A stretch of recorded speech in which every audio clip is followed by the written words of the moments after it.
Hello and welcome to another video. Today, Chris and I are going to demonstrate how you can clean your mum's car with nothing but a jug, some water and about £5 worth of cleaning products. So without further ado, we're going to kick things off by spraying the wheels with this Schneid bottle of Simmons wheel cleaner. Chris starts by applying a liberal coating of the bright red cleaner to the brake dust soiled alloys before leaving it to soak up all the grime prior to working it in between the spokes with a stiff bristled brush. The cleaner, although potent, does a great job of lifting the dirt, so after dunking the brush into clean water, we're able to move swiftly on to the next step. That being a further massage with a Poundland special makeup brush, which again does a surprisingly good job in between the lug nuts.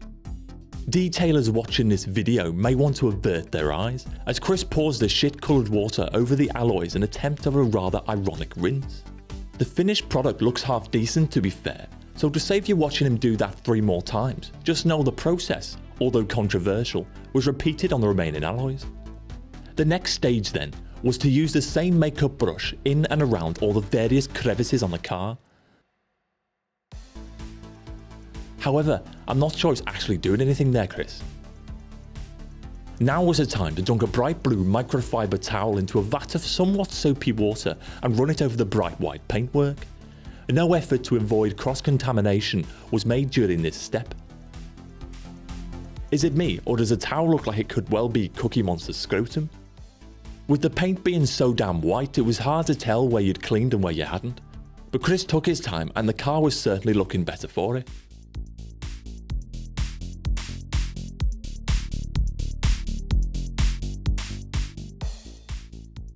Onto the jug now. Since there was no access to an outside tap, Chris painstakingly walked around the car with a less than adequate sized jug and trickled it down the car to rinse off all the excess dirt, lifted by the previous steps. The final process on the outside of the car was to give it a hydrophobic coating. For this we opted for the aptly named Poor Boy's White Diamond. If it wasn't already hard enough to see what you were doing, then a white coating on a white car should add nothing but insult to this injury. The Poor Boy spreads evenly across the Focus's paintwork, and I have to say there was a pleasantly noticeable difference, which I can only imagine would be exaggerated in sunlight, if we ever get any.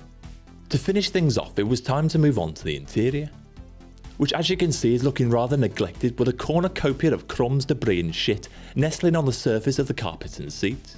But that's nothing that a quick hoover can't solve, and fast forward 10 minutes and it's looking heaps better already. It was my time to shine now, and I had the disprivilege of spraying this sickly apple-scented crap all over the dashboard and interior door trims. Despite the horrid smell, it did quite a solid job with very little elbow grease required. So at the price of just one shiny pound, providing you can get over the smell, it's a pretty good bargain. And that's it. In just a couple of hours the car looks relatively transformed, and may the bright white paintwork shine for many months to come. So I'll leave you with a selection of loosely deemed cinematic shots that demonstrate the fruits of our labour.